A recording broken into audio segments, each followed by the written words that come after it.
L'Amazonie est la forteresse naturelle avec la plus grande forêt tropicale du monde et elle se trouve en Amérique du Sud. Dans son vaste et dense territoire, elle abrite des millions de plantes et d'animaux, avec une telle variété physiologique que beaucoup pourraient surprendre et émerveiller. Cet endroit est si grand et inexploré que de nombreuses espèces sont découvertes année après année en parcourant son territoire immense, et un spécimen qui couvre presque tout son territoire et a colonisé ses périphéries est le capybara. Ce mammifère vit dans les endroits où l'eau est accessible et abondante, près des lacs et des rivières. Son aire de répartition s'étend sur la plus grande partie du Brésil, de l'Uruguay, du Venezuela, de la Colombie, au sud dans les pampas argentines et à l'ouest des Andes jusqu'à une grande partie du Pérou, dans les prairies inondées, les marais et les forêts de basse terre où l'eau s'accumule. De plus, lorsqu'ils sont emmenés dans d'autres pays comme en Floride aux États-Unis, plusieurs spécimens échappés se sont très bien adaptés. Ce sont des rongeurs dont le genre est exclusivement limité à l'Amérique du Sud, dont le nom en grec signifie « cochon d'eau » en raison de ses habitudes.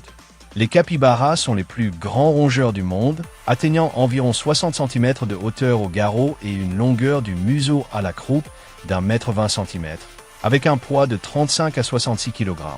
Ce sont des animaux très lourds, ce qui leur vaut d'être comparés à des cochons, avec un corps en forme de tonneau, les femelles ayant tendance à être plus grandes que les mâles, surtout en poids, tandis que les mâles ont une protubérance sur le museau appelée glande Morillo, qui sécrète un liquide blanc.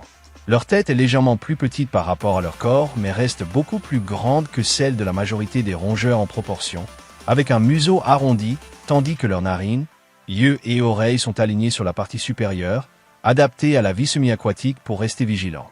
Leur pelage est rêche et fin, de couleur brun rougeâtre sur la majeure partie du corps, tandis que le ventre est jaunâtre et parfois noir sur le visage. Leur pelage de protection diffère très peu du pelage de thermorégulation, avec une structure isolante pour la vie aquatique qui ne retient pas l'humidité. Ils n'ont pas de queue et leurs vertèbres coccygiennes sont limitées en taille, ressemblant plus à des vestiges. Leurs membres antérieurs sont plus courts avec 4 doigts, tandis que les postérieurs en ont 3, avec des doigts légèrement palmés. Ce sont des rongeurs semi-aquatiques dont l'activité est maximale au crépuscule. Ils vivent en groupe avec une structure sociale relativement équilibrée entre femelles et mâles, mais cela dépend de la saison, car en période de sécheresse, on peut voir des groupes près des petits plans d'eau allant jusqu'à 100 congénères. Pendant la journée chaude, ils se trouvent dans des trous dans la boue ou nagent pour atténuer la chaleur, car ils sont très sensibles au stress thermique. Ils peuvent transpirer par le corps car ils ont des glandes sudoripares dans les parties poilues, ce qui est inhabituel chez les rongeurs.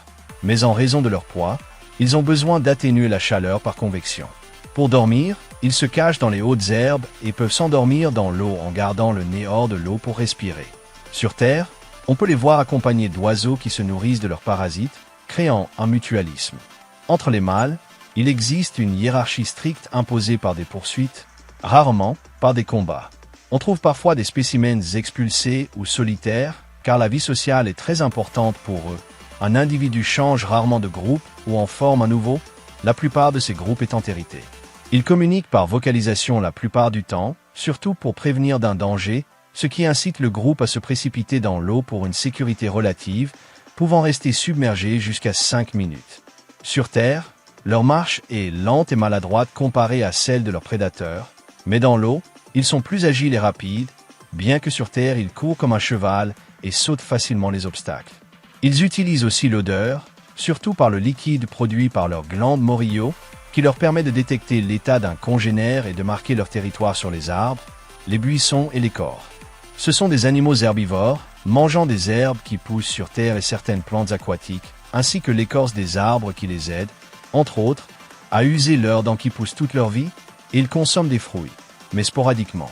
De plus, ils sont coprophages, c'est-à-dire qu'ils mangent leurs propres excréments produits à partir de la nourriture précédente pour optimiser leur digestion et obtenir le maximum de nutriments, comme le font les cobayes.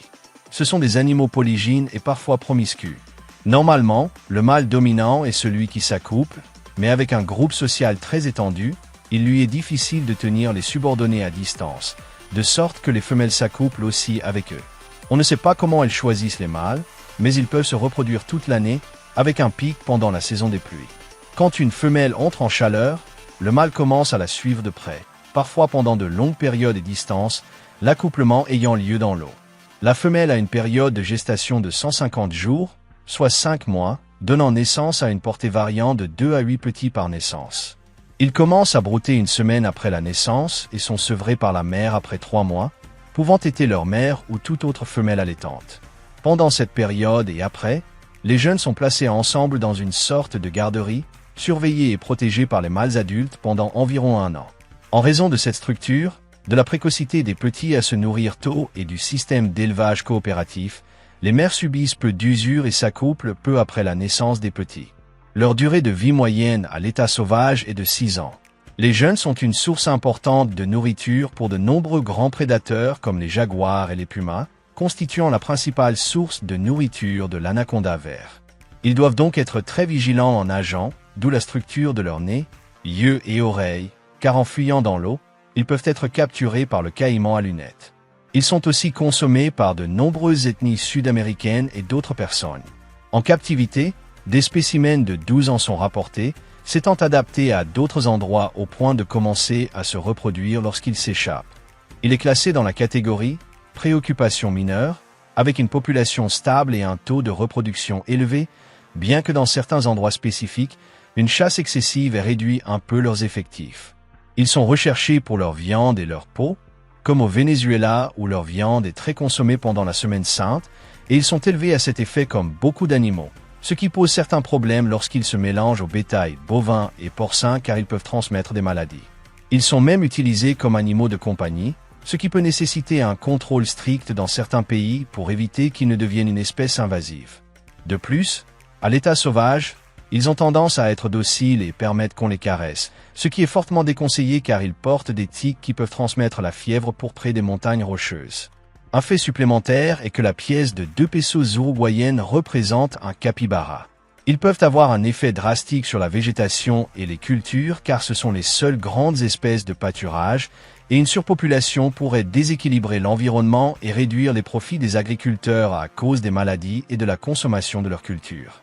Mais s'ils commencent à être élevés comme les cochons, les taureaux et autres animaux de ferme, en tant qu'habitants de la zone, les pertes ne seraient peut-être pas si grandes, voire inexistantes. Un animal très consommé en Amérique du Sud, le plus grand rongeur du monde avec des habitudes semi-aquatiques, une pièce clé de l'écosystème où sa population peut signifier un déséquilibre. Voilà le capybara. J'espère que cette vidéo vous a plu. Si c'est le cas, mettez un like et partagez-la pour que plus de gens connaissent cette chaîne. Je vous laisse mes réseaux sociaux pour rester en contact, et c'est aussi par ce moyen que je ferai les annonces pertinentes concernant la chaîne. Si vous êtes nouveau, je vous invite à vous abonner et n'oubliez pas de laisser un commentaire ou une question qui vous est venue. Merci beaucoup d'avoir regardé cette vidéo. À bientôt.